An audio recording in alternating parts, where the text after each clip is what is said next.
안녕하셨습니까? 반갑습니다. 우리 옆에 계신 분들을 쳐다보시면서 속으로 아주 작은 소리로 참 잘하셨습니다. 예수님 안에서 힘 얻으십시다 하고 격려해 주시기 바랍니다. 네, 고맙습니다. 아주 이상한 놀말이에요, 그죠? 진짜 소리도 크게 못 내고 우리 장로님 말씀하신 대로 속히 우리의 일상 정상을 빨리 되찾기를 기도합니다.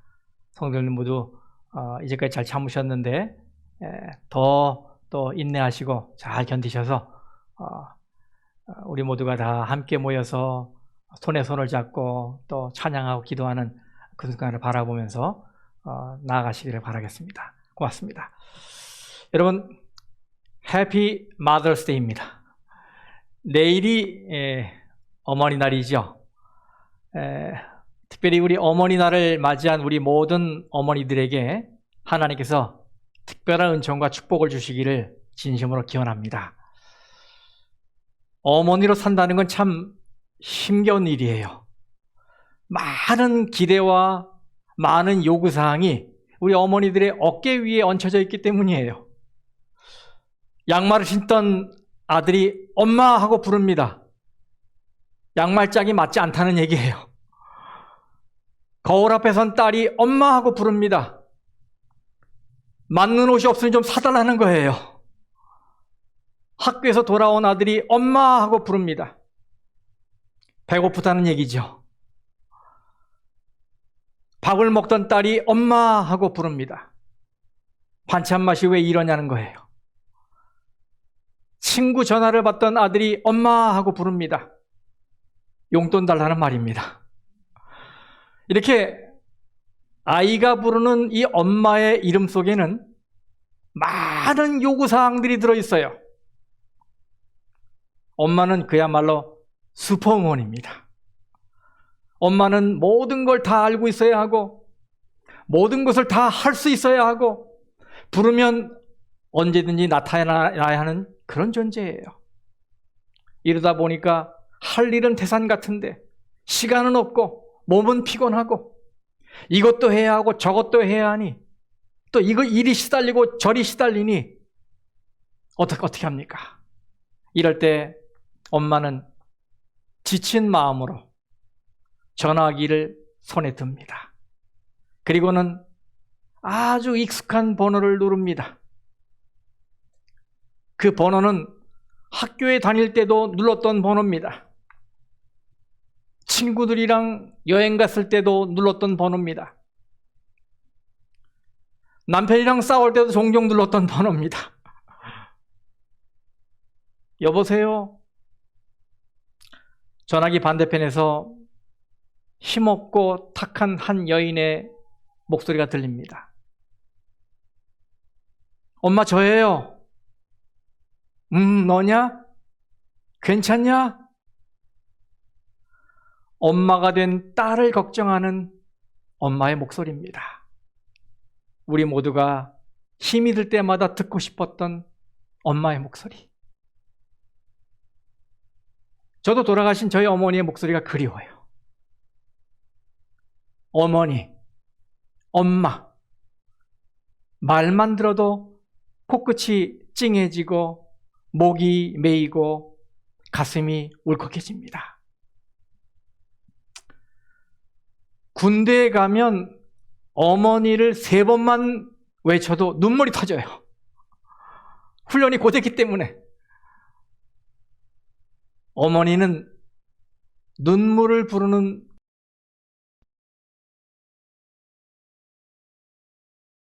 를 우리에게 주신 하나님께 감사합니다. 이 세상에는 자식이 없는 사람은 있어도 어머니 없는 사람은 없어요. 그렇기 때문에 이 어머니 날은 우리 모두에게 의미 있는 날임에 틀림없어요. 저는 이날 어머니와 관련된 어떤 말씀을 드릴까 고민하다가 성경에 우리 어머니를 어떻게 대해야 하는지를 다룬 한 계명에 집중해야 되겠다고 생각이 들었어요. 바로 출애굽기 20장 12절, 10계명의 몇 번째 계명이에요? 5번째 계명입니다. 내 부모를 공경하라.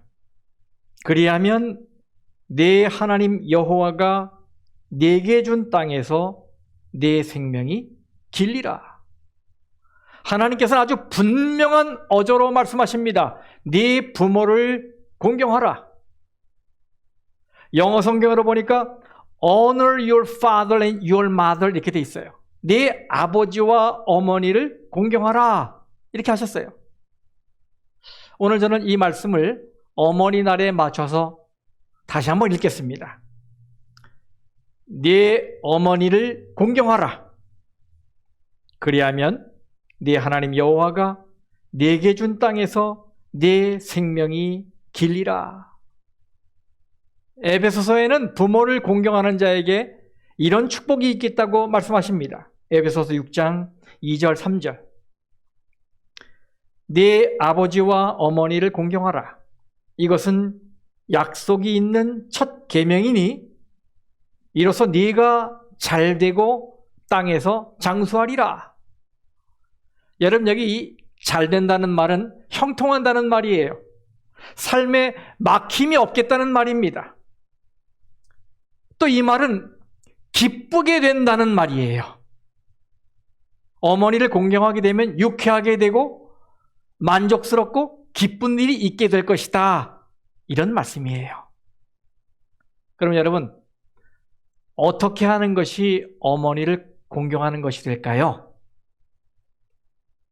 여기 이 공경하라라는 말의 원어는 카바드인데요. 이 카바드는 무겁게 여기라는 말이에요. 무겁게 여기라. 어머니를 가볍게 여기지 말고 어떻게 해요? 무겁게 여기라. 어머니를 귀찮게 여기지 말고, 어머니를 소홀히 여기지 말고, 어머니를 무시하지 말고, 어머니를 답답하다 여기지 말고 중하게 여기라는 말씀이에요. 근데 아이들이 뭐라 그래요? 엄마는 모르면 좀 가만히 계세요. 엄마는 왜 맨날 고리따분한 얘기만 하세요? 엄마, 내가 알아서 할 테니까 제발 이제 잔소리 좀 그만하세요. 이렇게 말해요. 이런 말 들으면 우리 부모님들 섭섭하시지요? 그리고 자녀 여러분, 이렇게 하면 안 돼요. 성경에 어머니를 무겁게 대하고 존중하라고 하셨어요. 이 말씀을 순종하시기 바랍니다. 우리 어머니들은 10달 동안 당신의 뱃속에서 우리를 키웠어요. 우리는 어머니의 희생 속에서 태어났습니다. 생명의 사투를 벌였기 때문에 어머니에게서 자식은 전부예요. 그런데도 자식들은 부모님께 쥐꼬리만한 용돈을 드리면서도 생색을 내. 자녀 여러분, 부모님들은 아낌없이 여러분에게 퍼주었는데 여러분은 그런 부모님이 늙고 힘이 없다고 귀찮게 여기서야 되겠습니까? 저는 우리 모든 로즈미드 가족들이 이 하나님의 말씀에 따라 우리 어머니들을 가볍게 여기지 말고 중히 여기게 되기를 간절히 바랍니다. 또 이 공경하라는 말씀은 어린 자녀들에게 순종하라라는 의미예요. 바울이 이해한 것이 바로 그거예요. 에베소서 6장 1절 말씀을 보겠습니다. 자녀들아, 주 안에서 너희 부모에게 뭐하라? 순종하라. 이것이 옳으니라. 순종하라 그랬습니다. 어린 아들이 10계명의 5째 계명을 열심히 외우고 있습니다. 근데 아빠가 들어보니까 좀 이상해요. 이렇게 외우는 거예요. 내 부모를 공격하라. 내 부모를 공격하라. 야 이놈아, 공경이 아니고 무슨 공격이야? 공경이요? 아빠, 그러면 공경과 공격은 어떻게 달라요? 그것도 몰라. 공경은 아빠 말씀을 잘 듣는 거고, 공격은 아빠한테 대들고 말씀을 안 듣는 거야. 그래서 아들이 말합니다. 그럼 아빠는 왜 할머니를 공격해요? 성도 여러분, 여러분이 부모님께, 어머님께 순종하는지를 자녀가 지켜보고 있어요. 그대로 따라합니다. 기억하십시오. 그대로 따라해요.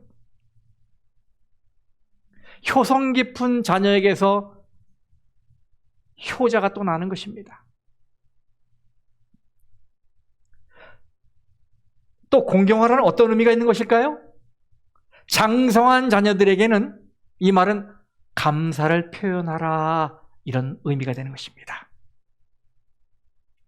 한 어린 남매가 어머니 날을 맞이해서 꽃가게에 가서 꽃을 고르고 있었습니다. 이제 어머니에게 선물을 하려고요. 그들은 예쁜 꽃을 볼 때마다 거기에 붙은 가격표와 자기들이 가지고 있는 돈을 비교했어요. 오랜 국립 끝에 드디어 어머니에게 선물할 화초 하나를 사게 됐어요. 그리고 그것을 가지고 와서 엄마에게 선물했습니다. 엄마, 사랑해요. 우리 엄마가 되어주셔서 고마워요. 엄마는 크게 감동이 돼서 그 남매를 부둥켜 안고 그래, 고맙다, 고맙다 하면서 뽀뽀를 해줬어요.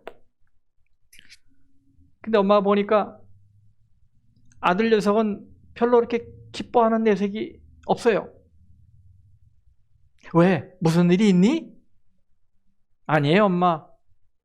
그런데 왜 그래? 저 사실은 그 꽃가게에 우리가 원하는 꽃이 있었거든요. 아주 크고 아주 예쁜 빛깔의 멋진 꽃이었는데 그만 돈이 모자랐어요. 그래, 아이 괜찮아. 엄마, 너희가 준 이 화초를 아주 좋아해. 너무 고마워. 네, 알아요. 근데 그 꽃이라면 엄마가 더 좋아하실 텐데, 왜냐하면 그 위에는 좋은 글이 적힌 리본이 달려 있었거든요. 엄마는 늘 우리에게 얘들아, 엄마가 좀 쉴 수 있게 조용히 좀 해! 하고 야단치셨잖아요.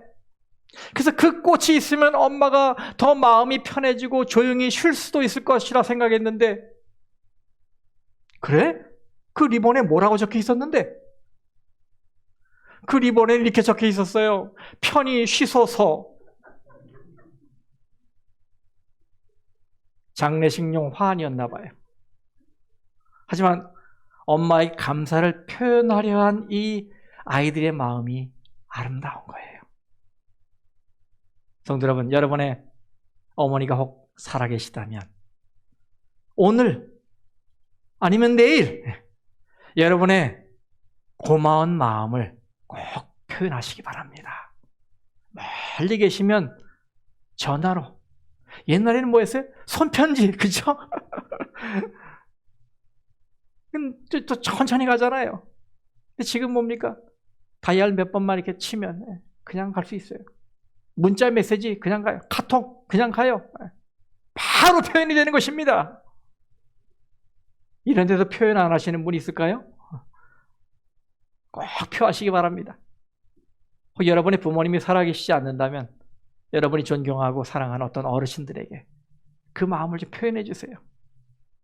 저는 이렇게 내 어머니를 공경하라라는 이 계명이 어릴 적에는 이 어머니께 순종하라라는 의미가 되겠지만 장성한 지금에는 어머니께 감사를 표현하라라는 의미로 읽을 수 있다고 생각이 돼요.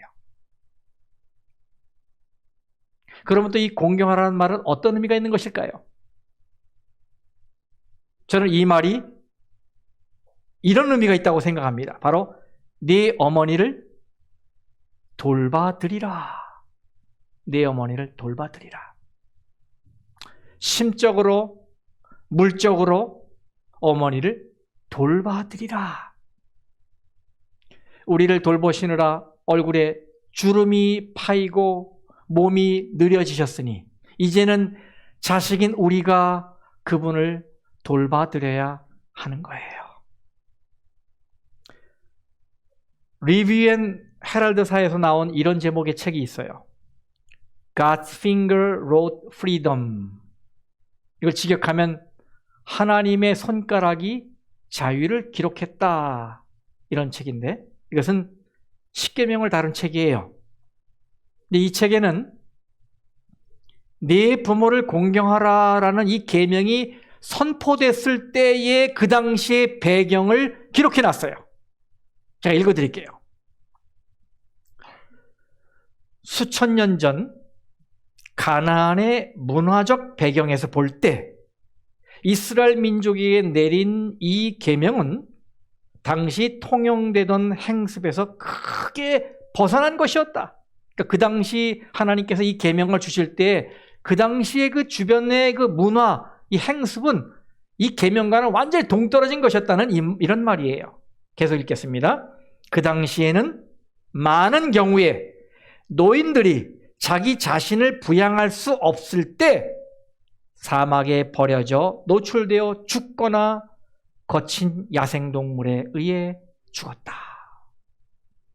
저는 이 구절을 의미심장하게 읽었어요. Left in the desert to die. 사막에 버려져 죽었다.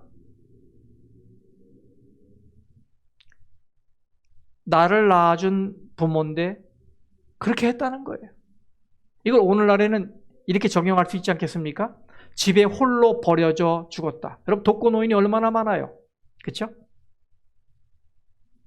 혹은 노인 요양시설에 버려져 죽었다. 가끔씩 그 요양시설에 갈 때마다 이제 어르신들이 쭉 앞에 이렇게 현관에 나와 계세요. 이렇게 휠체어에 앉아 이렇게. 그 모습 보면 참 마음이 아파요. 안타까워요. 또 한편으로는 불쌍하다는 생각이 들어요. 평생 자식을 뒷바라지하느라 고생하고 이제 아프게 됐는데 이제 늙어서 외로운 섬에 갇혀 있는 거예요. 물론 어쩔 수 없이 요양시설에 가 계시는 분도 많지요. 저는 이제 그걸 얘기하는 게 아니고 혹 우리의 마음에 부모님이 이제는 귀찮고 좀 어떻게 좀 되셨으면 하는 이런 마음에 이런저런 핑계로 사랑하는 어머니를 요양시설에 모시고 있지는 않은지. 예로부터 이런 말이 내려오지요. 10자식 한 부모가 보살펴도 한 부모를 10자식이 못 모신다. 정말 그런 것 같아요. 이게 이 세상 풍경이에요. 이 세상은 그렇습니다. 하지만 저와 여러분은 하늘 가족이 아닙니까? 그렇죠? 달라야지요. 달라야지요. 그러니 자녀 여러분들이시여. 하나님께서 친히 손가락으로 돌판에 새겨주신 이 말씀, 내 어머니를 공경하라 라는 이 말씀을 여러분의 마음판에 새기시기를 간절히 바랍니다. 내 어머니를 공경하라. 네, 이 말씀은 이런 의미예요. 너는 너의 어머니가 인생의 황혼기에 접어들었을 때 네가 여전히 어머니 곁에 있다는 것을 어머니께 확인시켜 드려라. 너는 너희 어머니의 몸이 점점 구부정해 갈 때 네가 어머니를 붙잡아 드리겠다고 말씀드려라. 너는 너의 어머니의 마음이 점점 약해져 갈 때 네가 어머니를 사랑하고 있다고 어머니께 확신시켜 드려라. 이런 말씀이에요.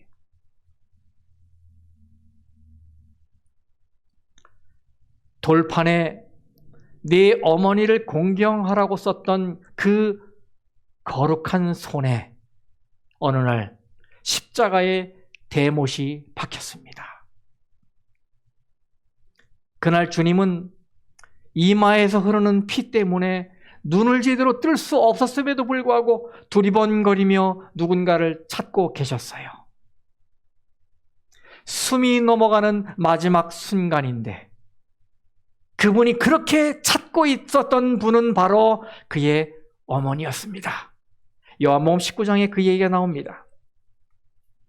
26절, 27절. 예수께서 자기의 어머니와 사랑하시는 제자가 곁에 서 있는 것을 보시고 자기 어머니께 말씀하시되 여자여, 여기 여자는 존칭입니다. 그 문화가 존칭어예요. 여자여 보소서 아들이니이다. 이 얘기를 지금 어디서 하고 계시는 거예요? 십자가 위에서 숨이 끊어지기 직전에 피투성이가 돼서 말씀하시는 거예요. 여자여 보소서 아들이니이다 하시고 또 그 제자에게 이르시되 보라 네 어머니니라 하신대 그때부터 그 제자가 자기 집에 모시니라. 여러분, 예수님은 마지막 숨이 넘어가는 순간까지 어머니를 염려했어요.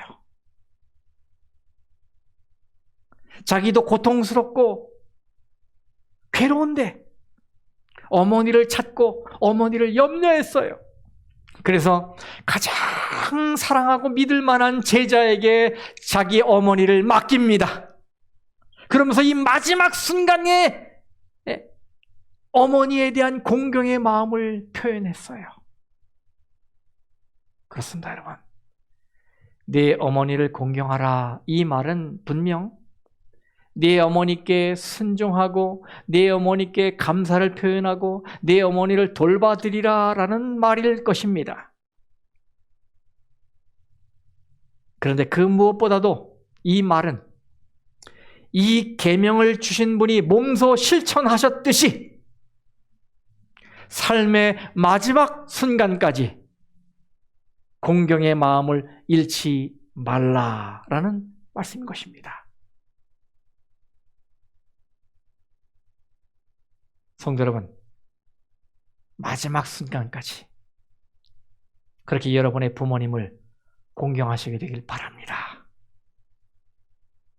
그리고 아까 말씀드린 대로 부모님이 다 돌아가셔서 이제는 그 대상이 없다 생각되시는 분이 계시다면 이 교회 어르신들, 우리 주위에 나에게 영향을 줬던 신앙적으로, 심적으로 영향을 줬던 많은 어르신들을 생각하고 그분들에게 친절을 베풀고 사랑을 베풀고 여러분의 따뜻한 마음을 표현하시길 바랍니다. 여러분 기억하십시오. 마지막 순간까지 그런 공경의 마음을 꼭 갖게 되시기를 간절히 바라며 말씀을 마치겠습니다.